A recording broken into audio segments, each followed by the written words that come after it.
Panorama group, जो सोचता है वो करता है।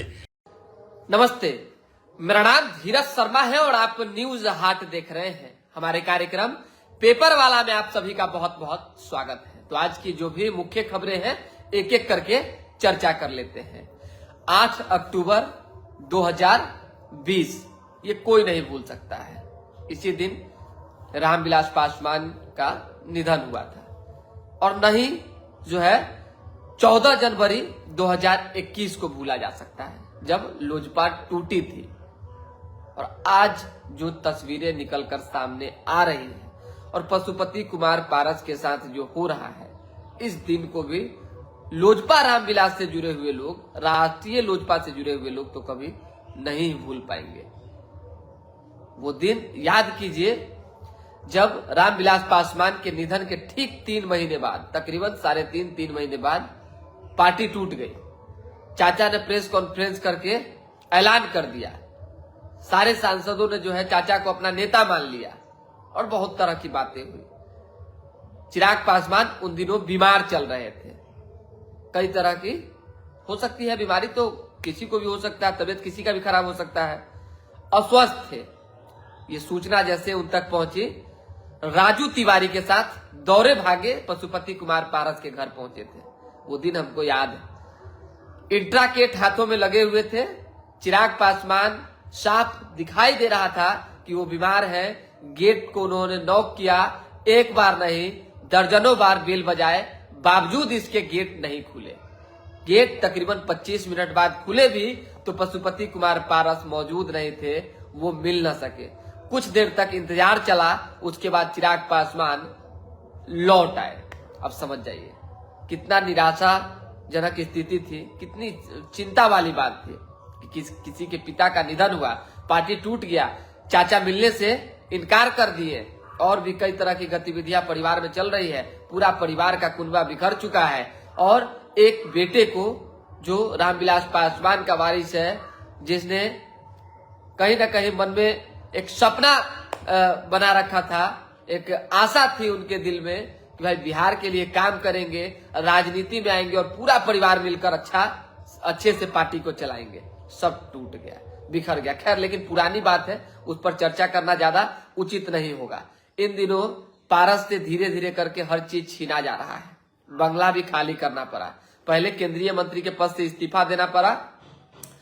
उसके बाद जो है विधानसभा उपचुनाव हुए, वर्तमान में अभी होने वाले हैं, उसमें भी कुछ नहीं मिला और लोकसभा में भी जो है पारस को खाली हाथ दिल्ली से लौटना पड़ा। उन्होंने कहा कि हमारी पार्टी के साथ गलत हुआ है, लेकिन जनता मान रही है कि गलत आपने अपने भतीजा के साथ किया था, गलत आपने समय के साथ किया था, जो नहीं करना चाहिए था। एक गांव घर में कहावत है, हम हर कार्यक्रम में गांव घर का जिक्र इसलिए करते हैं क्योंकि हम लोग भी गांव घर से ही जुड़े हुए हैं।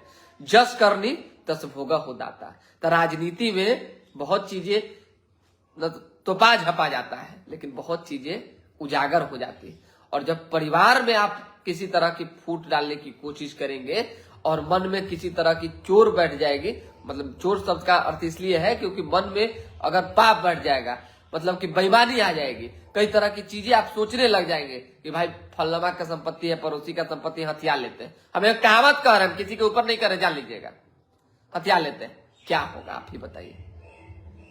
अरे नियति को जो मंजूर होता है वही होता है और वही हो भी रहा है राजनीति में।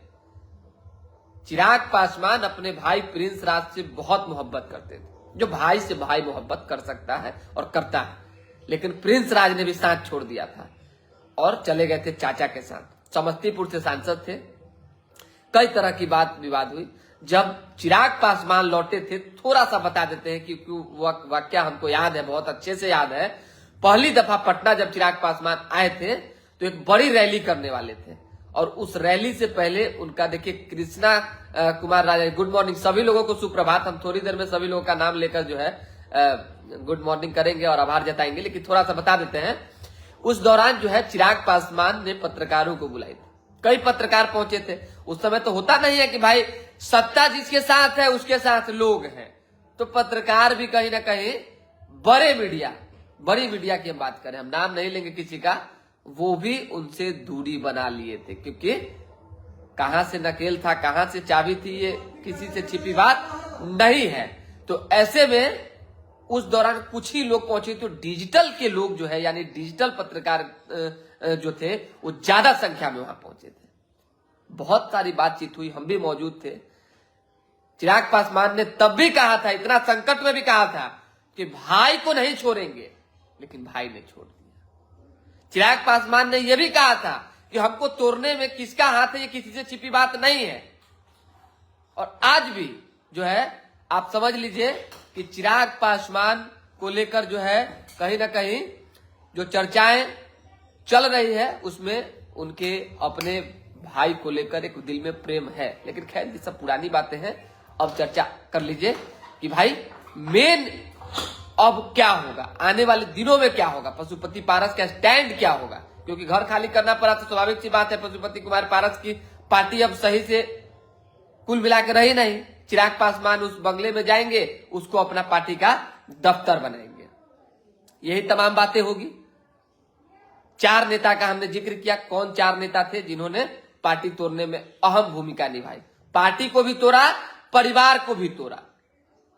और उन्होंने नहीं तोड़ा, मान लीजिए अपना बुद्धि में मतलब भूसा भरा गया हो, एक बात कह रहे हैं, मान लीजिए कि हमरे मत फेरा गया तो हम दूसरा के कहला पे नहीं चलेंगे, सो बताइए। तो वही चीज होता है। लेकिन खैर पड़ोसी एक और कहावत है कि जब अपना घर फूस का हो तो दूसरे के घर में कभी माचिस नहीं जलाना चाहिए, इतना जान लीजिए। पशुपति कुमार पारस इन दिनों नाराज चल रहे हैं, निराश चल रहे हैं और नाराज सरकार से चल रहे हैं जो नीतीश कुमार हैं और केंद्र में जो भाजपा की सरकार है उससे, क्योंकि यही दोनों लोगों ने इस्तेमाल भी किया था। चर्चाएं चली थी कि अमित शाह की बात करें, प्रधानमंत्री नरेंद्र मोदी की बात करें, चाहे अन्य जो बड़े नेता है उनके दिमाग की बात करें, उन्होंने केवल और केवल सर पे हाथ रखा था और कुछ नहीं कहा था, केवल सर पे हाथ रखा था। नीतीश कुमार ने, ललन सिंह ने मिलकर जो है, जो चर्चा चली, जो आरोप लगा, हम बता रहे हैं, हम किसी के ऊपर डायरेक्ट हिट नहीं कर रहे हैं कि पशुपति कुमार पारस को चढ़ा बढ़ा के कैसे जो है चिराग पासवान को डैमेज कर दीजिए, राजनीतिक तौर पे खत्म कर दीजिए, कमजोर कर दीजिए, पार्टी टूट गया, सांसद भाग गए, पूरा इधर से उधर मामला हो गया, सब हो गया। और यही 4 लोग, जो 4 नेता थे जिनका हम नाम नहीं लेंगे, 2 दल तो मुख्य तौर पे भाजपा और जेडीयू, और इसमें से जो 2 नेता हैं वो बड़े हैं और राज्य में जो है 2 नेता हैं वो भी बड़े हैं।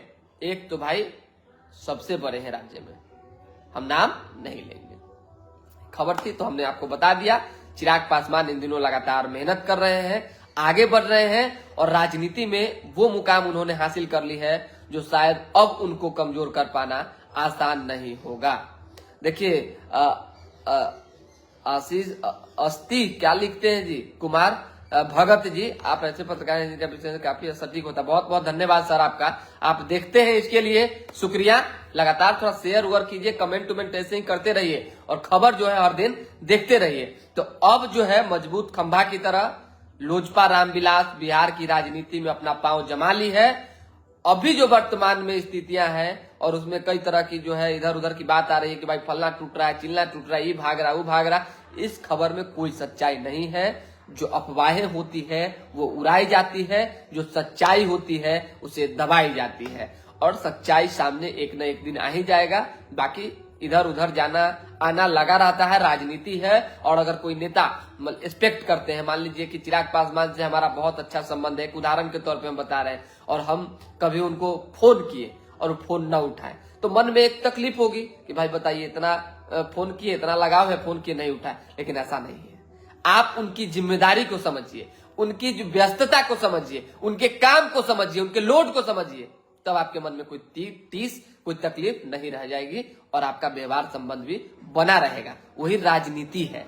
आप अगर साथ में हैं तो साथ में परमानेंट रहिए, और नहीं है किसी तरह की कुछ तकलीफ है तो संबंध अच्छा करके साइड हो जाइए, फिर मन करे फिर आ जाइए, यही होता ही है। एक ये खबर थी तो हमने बता दिया। लास्ट एक खबर जो है बता देते हैं, क्योंकि 4 जगहों के उपचुनाव को लेकर, चुनाव जानी रहे बिहार में तरारी, इमामगंज, बेलागंज और रामगढ़ है, और सभी जगहों पर जब ताबड़तोड़ चुनाव प्रचार हुआ है और कहीं त्रिकोणीय कहीं दुकोणीय मुकाबला है। और उसी बीच जो है ये खबर आई है कि भाई कैसे किसी तरह से एनडीए सोच रही है कि इस सीट को निकाला जाए। हालांकि अब तो चुनाव प्रचार भी थम चुका है, निकाला जाए और इसमें पूरी ताकत जो है एनडीए ने झोंकी है, महागठबंधन ने भी पूरी ताकत झोंक दी है। अब 23 तारीख को चीजें स्पष्ट हो जाएगी।